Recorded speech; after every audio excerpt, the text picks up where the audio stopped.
Students, this is lecture 3.2, the Catholic Counter-Reformation and French Wars of Religion. On Tuesday, we spoke about the Protestant Reformation and the effects that it had on Europe. Today, we're going to turn to the reaction of the Catholic Church. And so first, I want to start us off with a thesis. The thesis today is that the Protestant Reformation resulted in people and regions turning away from the Catholic Church. However, the Catholic Church never lost control fully in Europe, partly because of the changes made within the Church post-Protestant Reformation. So as the Protestant Reformation challenges the authority of the Church, the Catholic Church is going to have to respond and go through a series of reforms to try to reestablish their authority, to try to win some of the people who had converted to Protestantism back. And also, this is going to just result in changes in society in general, as well as warfare, which we will talk about at the end of this lecture. Before we move on, I want to give you two definitions, or I want to go over two terms with you. We have the Counter and Catholic Reformation. First, let's actually talk about the Catholic Reformation. When you hear the term Catholic Reformation, these are reforms made by the Church. Many of these can include reforms that happened before the Protestant Reformation. So again, the Catholic Reformation includes reforms that are made before the Protestant Reformation actually occurs. Remember when we spoke about the Protestant Reformation, we spoke about how Luther is not the first person to come and try to make changes in the church. There were reformers that came previously. Luther just had different advantages to him, one being the printing press. Now, the Counter-Reformation are the reforms and changes that are in direct response of the Protestant Reformation. So these are things that the church has to do in order to, again, win the converts back to the Catholic Church. Now, there are two popes that are in need of discussion whenever we talk about the Counter-Reformation, these series of reforms. These two popes, they have to start trying to reassert papal authority. It's going to be really important here to cast doubt on the Protestant teachings. And so there's a few things that they're going to do. Pope Paul III, he is pope from 1534 to 1555. He is going to open an investigation into the corruption of the church. One of the things that Protestant reformers really focused heavily on was the corruption in the church, the wealth of the church, the power held by the Pope. And so Pope Paul III is going to open up this investigation. There's a number of things that he finds. We're going to talk about two. The first one is that he finds corruption in the College of Cardinals. The College of Cardinals is the group that elects the Pope. These are supposed to be men who have been in the church leadership for quite some time. They may have started out as a priest, moved to a bishop, an archbishop, and then a cardinal. They've worked their way up. Pope Paul III discovers that some of the cardinals have, received or maintained their positions through buying of that position, that not everybody in there was somebody who had worked their way up through the hierarchy. And so, as a result, he is going to have the College of Cardinals meet certain requirements. So if you want to be part of the College of Cardinals, you do actually have to be knowledgeable in Scripture. You have to work your way through the hierarchy. Basically, you have to earn that position. Okay, no longer can you buy your way in to the College of Cardinals. Another issue that he finds is this issue of non-residence. Pope Paul III, we'll discover that there are about 80 bishops living in Rome. Now, the problem with that is that bishops are supposed to reside in their diocese, which they control. It's important for bishops to be in their diocese so that they can be there if trouble occurs, be there for advice, that they can oversee what's actually happening within that diocese. And so you have these 80 bishops who are living in Rome, and they're doing so that they can be either at the disposal of the Pope or have an audience with the Pope more often. Maybe they want to gain more recognition by the Pope, and all this in hopes that one day they might actually be appointed an archbishop and then maybe a cardinal. Okay, so they're doing this for their own advantage instead of actually being in their diocese where they're supposed to be and fulfilling their obligations there. Now, Pope Paul III will order that these bishops return to their diocese, that they can no longer stay in Rome just to be close to the Pope.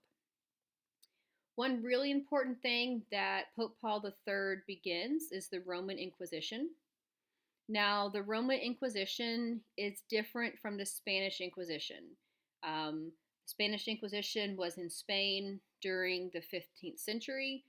The Roman Inquisition is founded by the church, and it has the direct responsibility of getting rid of Protestant heretics, okay, expelling them out of Rome, expelling them from the Catholic Church, and so it's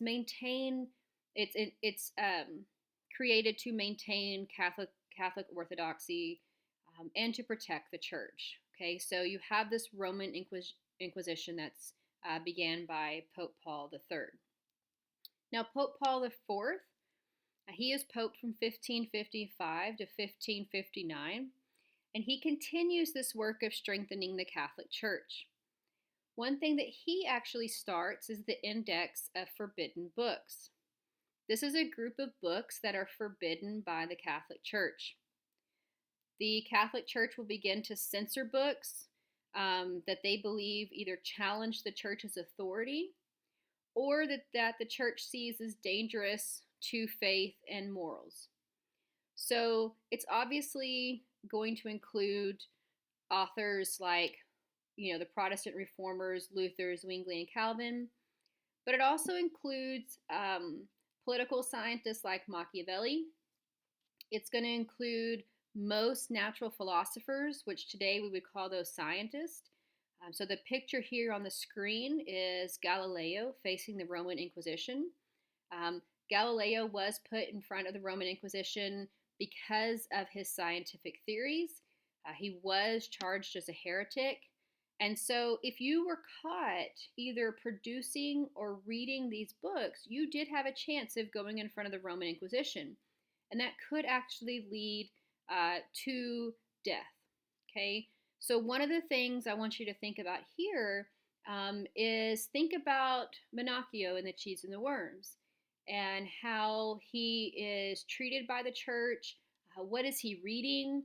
Why is this such a big deal that he's reading these books?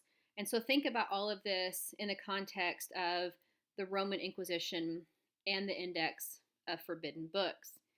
Now, a fun fact about the index is that the church actually maintained this list and updated it until 1966. And so again, it's this idea that the church needed to control what the people were reading. Now, the flip side of that is anytime you tell somebody or a group of people that they cannot read a book, there's a lot of people that will actually be encouraged to read that book just because you told them not to. And so in some ways, the church found that by putting a book on the Index of Forbidden Books, that more people might actually read them. And so it wasn't always successful, but it does give the church the power to try them under the Inquisition if they are found with that book.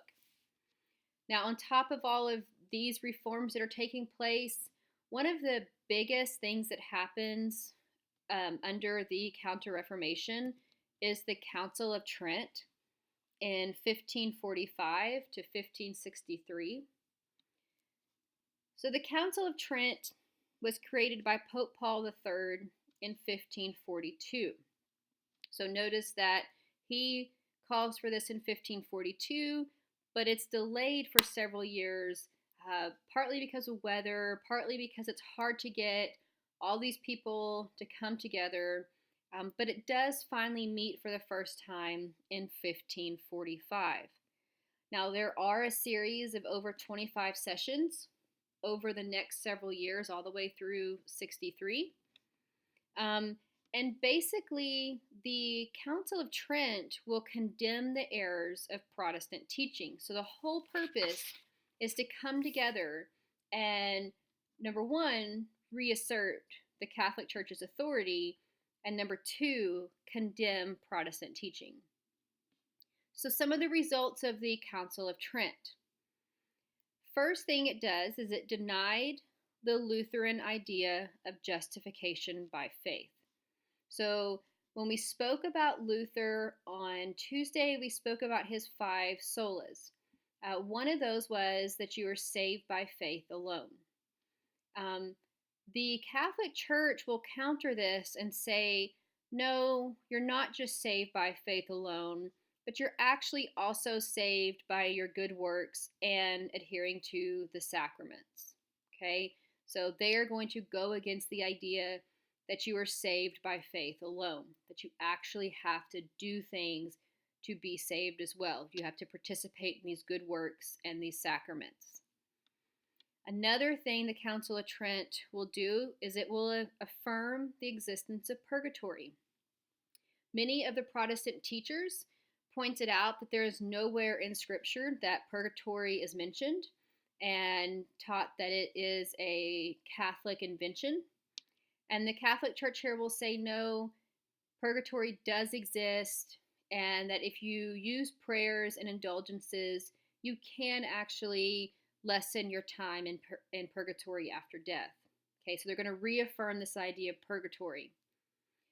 They're going to also reaffirm the idea of transubstantiation.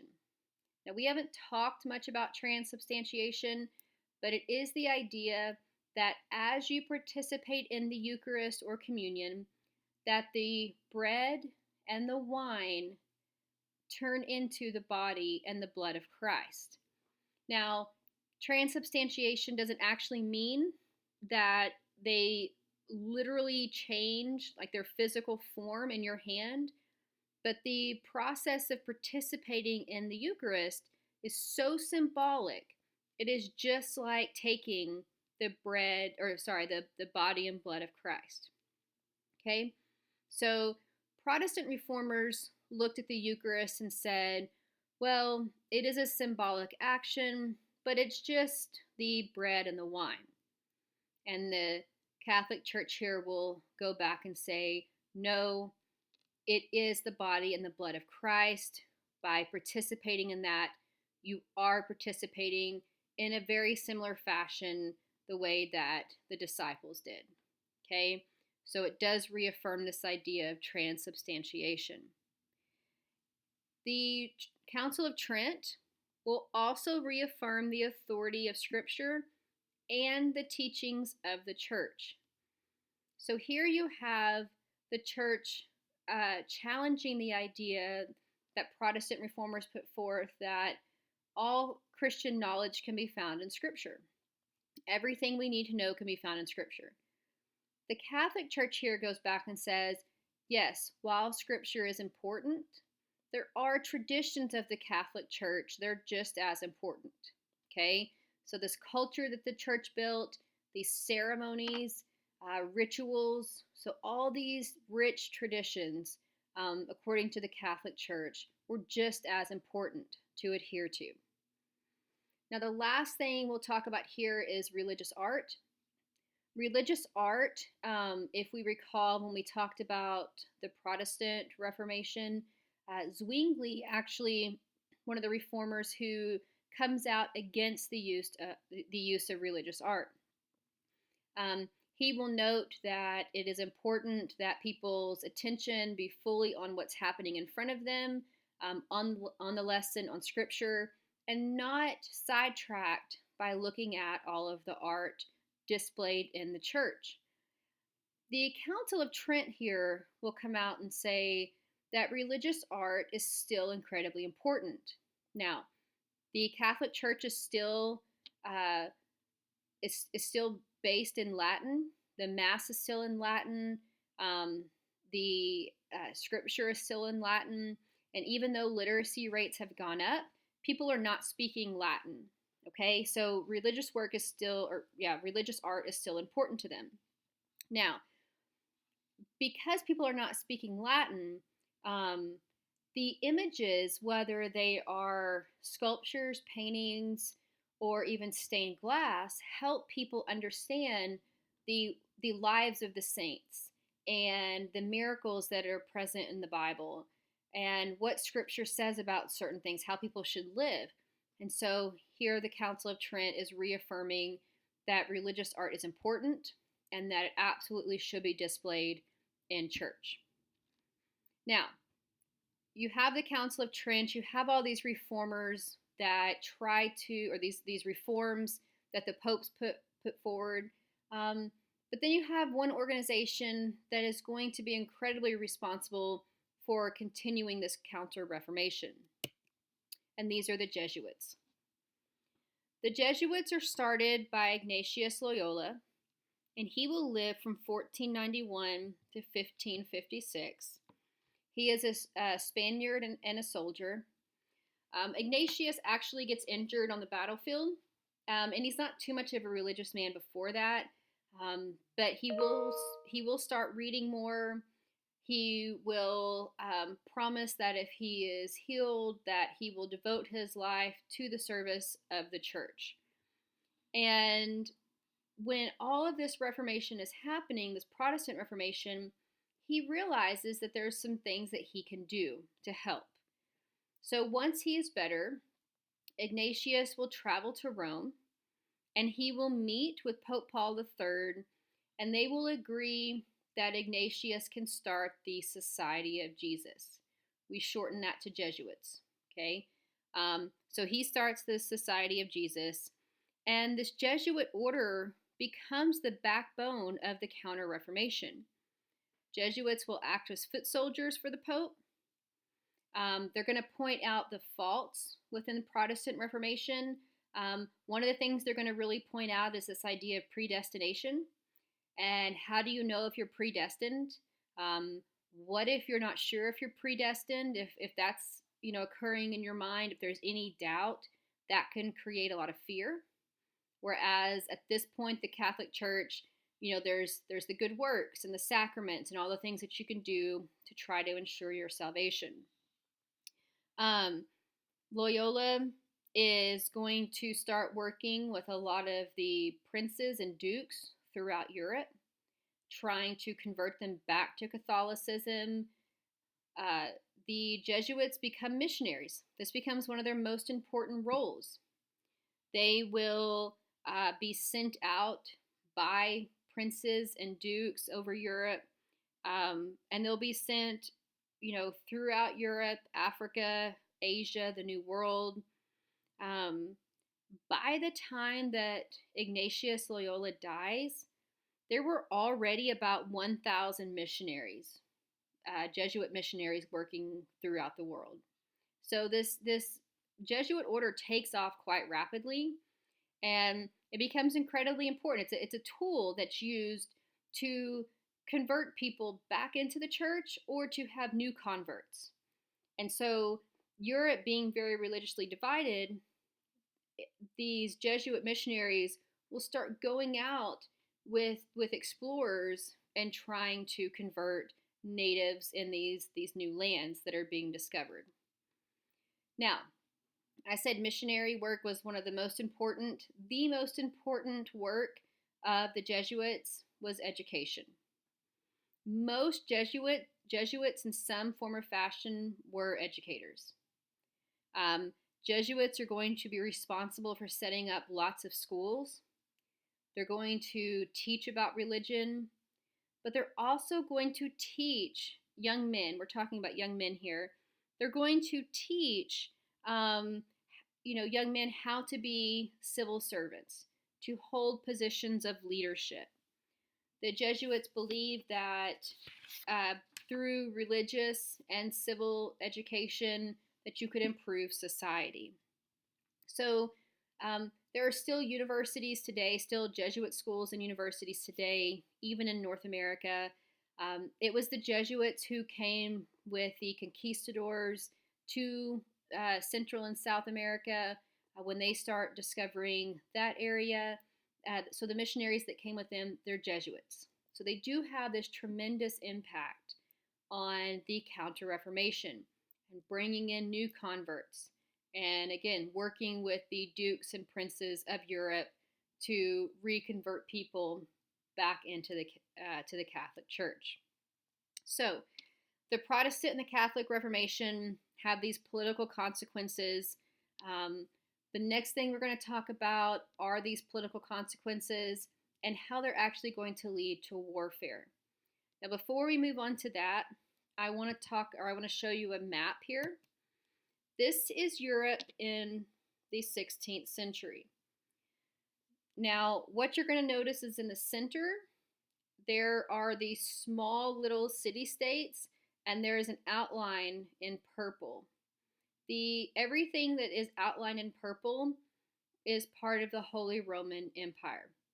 Most of that today is part of Germany, or a lot of that today is part of Germany. But the Holy Roman Empire, around the middle of the 16th century, is made up of about 300 principalities and city-states. So it's important here to recognize that even before you consider religion, this is an incredibly diverse area. Each one of these principalities and city-states will be ruled by either a different duke or a prince. Every once in a while, you'll have a little republic in there. You have the Holy Roman Emperor, who is kind of a symbol head for the empire, but he's not really like a king in the sense that you would consider like the King of England or the King of France. Most of the time, the Holy Roman Emperor will be like the King of Spain, and then he'll have this symbolic title of Holy Roman Emperor. Remember when we talked about Charlemagne being crowned Holy Roman Emperor in 800, he was already King of France. Okay, so these emperors are kings in their own right and have their own land, but they're the symbolic head of the Holy Roman Empire. Okay, I know that can be kind of confusing, but again, when you're looking at this, just think of the diversity that was present in the Holy Roman Empire. Now, Charles V is the Holy Roman Emperor in 1530, and he threatens to stamp out Protestantism. He wants to get rid of all Protestants and Protestant teaching in the Holy Roman Empire. However, by this time, several of those principalities and city-states are heavily Protestant. And the leaders in those principalities and city-states are also Protestant. And so there's a lot of those dukes and princes who really take up the teachings of Luther, not only because they believed him and they believed in what he taught, but also because it was economically advantageous for them to do so. If they took up the Protestant teachings, princes in the Holy Roman Empire, they no longer felt like they had to be, reliable or beholden to Charles, who is the Holy Roman Emperor. And so this is going to cause some confrontation within the Holy Roman Empire, and these Protestants will start getting nervous when Charles comes out and threatens to get rid of Protestantism in the Holy Roman Empire. Now, as a way to cope and protect themselves, the Protestant leaders will form the League of Schmalkaldic. They formed the League of Schmalkaldic in 1531, and this is just them coming together. Kind of think of it as a union. They're coming together, they're stronger as a whole, they're protecting their interest against Charles, and this league is very much a military organization. They're going to try to ensure the continuation of Lutheranism through military action. So they'll come together, they'll fight specific battles, all in an attempt to try to control the religion of their area. Now, this is going to lead to civil wars within the Holy Roman Empire. The civil wars will really last between 1546 to 1555. And these are, again, between the Protestant leaders and Charles V. Now, we're not going to talk about all these civil wars. There are lots of different battles that take place. The important thing for us is that out of the civil wars comes the Peace of Augsburg. The Peace of Augsburg did several things other than just creating a ceasefire, okay? The first thing it does is it recognizes that every territory within the Holy Roman Empire could have one religion. So each territory could choose their religion, and that religion was chosen by the leader, whether it be the prince or the duke of that territory. For example, if the prince was a Lutheran, everybody who lived in that region, in that territory, was supposed to be a Lutheran. That's the religion you had to adhere by. The same thing if the prince was Catholic, everybody in that territory was supposed to practice Catholicism. Now, if you did not want to follow the religion that was accepted by your prince, you could move to another territory based off of the Peace of Augsburg. You could you could find a Catholic territory you wanted to live in or a Lutheran territory. So it wasn't mandatory conversion. People did have the option to leave, but if you stayed, you followed the religion of your prince. This is actually, it will end the civil wars for this time, but it's also going to lead to a more religiously divided Europe. People are going to, you have religion now determined by territory. What happens if the prince changes his religion? Are the people supposed to change theirs? So there's new questions that are going to be raised, and there's going to be more wars because of this. We're not going to talk about them right now. Right now, we're going to actually move on to talking about France. Now, France is going to experience a series of wars between 1562 and 1598. These are known as the French Wars of Religion. This is a series of 8 religious wars in France over the time period. Most of the people during this time period in France, it's important to note that I'm just talking about France here, most of the people during this time period in France were still Catholic. But the issue that's happening that leads up to this period of religious warfare is that there's an ever-increasing portion of important people who are becoming Protestant. So it's not so much that you have the vast majority of the population or common people becoming Protestant. You have important people, higher ups in the hierarchy and the social ladder, who are becoming Protestant. Catherine de' Medici, you should recognize her name. She is part of the Medici family that we talked about when we talked about the Renaissance in Florence. She is Queen Regent, and she was running France after her husband dies. She had 3 young boys. They're not of age yet, so she is the one who's controlling the crown. She's acting as their regent. So whereas in title, her boys can take the throne when they're older. The oldest boy could take the throne when he's older. Until that time, she is acting as the crown, as the monarch in France. Now, at this time, Calvinists in France were called Huguenots. They're very powerful and influential at this time. Calvinists are Protestants, okay? It's only estimated that about 10% of the population in France at this time were Huguenots. Okay, so again, you don't have a vast majority of the people converting to Calvinism or Protestantism, but it seems like there's an ever increasing number of important people who are becoming Huguenots. Now, Catherine understands that the Huguenots have power and influence, so she's lenient on their decision. Because these are powerful people, she's not actually putting a whole lot of pressure on them to, convert back to Catholicism. And this is going to upset some people in France, especially since she's a foreigner on the throne. She's actually not French, okay? So she has to be very careful there, and it is going to upset people. Now, the first war, the first of the French wars of religion, will begin with Francois, Duke of Guise. Francois, Duke of Guise, massacred 100 Protestants attending a worship service.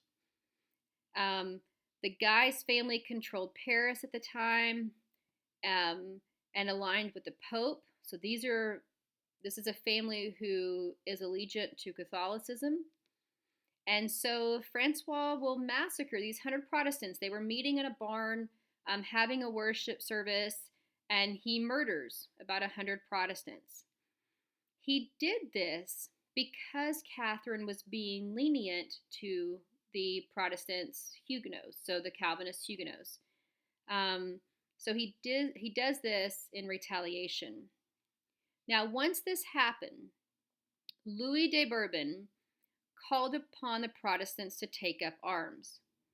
The Bourbon family at this time is another very important noble family.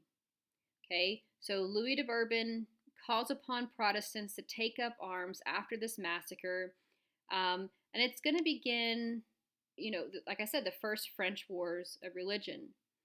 Now, throughout this time, Catherine will maintain her leniency towards the Huguenots, but then she will start becoming worried about her son's security of the throne. The last thing Catherine wants to do, her oldest son will become Charles IX. The last thing Catherine wants to do is lose the throne for her sons.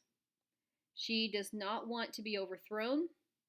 She will start recognizing that her leniency is just going to continue to start more problems. And her most important job as regent is to keep the throne intact so that there is a successful takeover for her son Charles. Okay? So eventually, Catherine will side with the Guise family. Okay?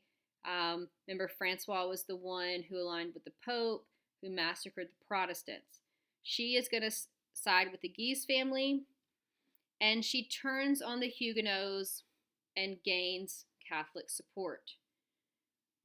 Now, the main event during this phase of the war is called St. Bartholomew's Day Massacre. St. Bartholomew's Day Massacre occurred in August of 1572. Catherine convinced Charles that the Huguenots were about to rebel against the crown. So this is her son. She convinces him that the Huguenots are about to rebel against him, against the king, and she has a list of rebels drawn up. Most of the important Huguenots at this point were in Paris, and they were celebrating the marriage of Henry of Navarre. Now, Navarre is part of the Bourbon family. Okay, so remember the Bourbon family, Louise de Bourbon, was the one who first called upon the Huguenots to fight back against the Duke of Guise. So Henry's getting married. A lot of the Huguenots are in Paris celebrating this marriage, and it's funny because his wife, the woman he's marrying, her name was Margaret, and she's actually the king's sister. Okay? So you have a lot of conflict that's embedded within this. So Henry's marrying Margaret, the king's sister. He is, aligned with the Huguenots. Catherine believed that the massacre would cripple the Huguenots. And so to her, this is a way of getting rid of the Huguenots. They wouldn't be that much of a problem for her son Charles. But what ends up happening is that once the Huguenots start being slaughtered in Paris at this wedding, again, they're all, or most of them are there together, especially the important ones. Huguenots start being slaughtered all over France. And an estimated 3,000 French Protestants were killed in Paris alone, and 70,000 French Protestants were killed in all of France. So you have this mass slaughter of Huguenots, Calvinist Protestants, taking place in France based off of this assumption that the Huguenots were about to rebel. Okay? And, again, you have Henry in Paris marrying the king's sister, Margaret. Now, Henry Navarre will survive the St. Bartholomew's Day massacre. Over the next several years, the crown changes hands, and it will eventually come to Henry of Navarre. He, again, is the head of the Bourbon family, and he is married to Charles's sister, Margaret. So Henry is crowned King of France in 1589, and he becomes Henry IV. Henry Navarre is a Protestant when he marries. He's, again, a Huguenot in Paris there getting married. So he is a Protestant when he gets married. But he converts back to Catholicism 4 years after he becomes king, because he understood that most of the French people were still Catholic. He understood that it was important to represent the majority of his subjects. Now, once he converts back to Catholicism, he's actually less liked by the population in France because he is seen to be using religion as a political tool. Tradition has it that he says Paris is well worth a mass, meaning that to be king, to control Paris, was worth participating in a mass. So it was worth giving up his religion. Now, Henry has two major problems. Huguenots discuss taking up arms against Henry because he used to be their supporter. Another issue is that he's faced with this continuous pressure from Catholics to reduce the rights of Huguenots. And so, you have Huguenots who are upset because he has turned back to Catholicism, and you have Catholics who are in a way testing his sincerity to Catholicism by pressuring him to take away rights of the Huguenots. So he has pressure coming from both sides. Now, the French Wars of Religion end in 1598 with the Edict of Nantes. The official goal of the Edict of Nantes was the peaceful reunion of the king's subjects into one faith. However, by this point, it is not possible that all of France is either going to be Catholic or Protestant. And so the king finally determines that there has to be this coexistence between both religions and peace at the same time. The Edict of Nantes granted toleration to Protestants and allowed them to worship in any town they controlled. Okay, so if the Protestants controlled the town, they had toleration and they could worship how they chose. It also granted civil liberties to Protestants, including access to education and the right to hold civil office. So anything from like mayor, recorder, stuff like that. It decreed that Catholics could worship anywhere, which reinforced the superiority of Catholicism in France. Again, most of the population is still Catholic, but you do have some Protestant toleration there in the cities that they controlled. Now, Protestantism ultimately weakens after the edict. The edict is revoked in 1685 by Louis XIV, and so it doesn't last even a whole century. But for a short time, you will have both religions coexisting. It was not always peaceful, but you at least had both of them, again, coexisting.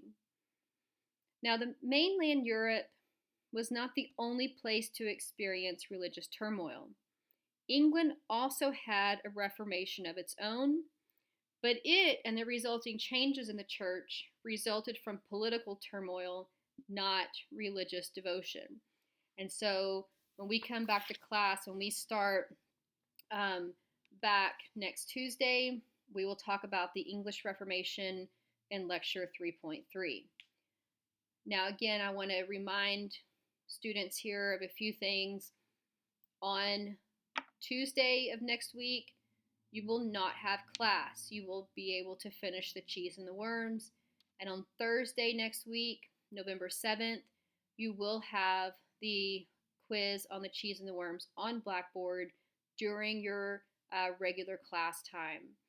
I will not be available that day for you to email me. I will actually be on a plane, so make sure you can see the quiz on Blackboard before then, so there is no chance that you don't have it the day of the quiz. If you have any questions between the time you watch this lecture and when I return, please feel free to email me. And other than that, I will see you all when I return.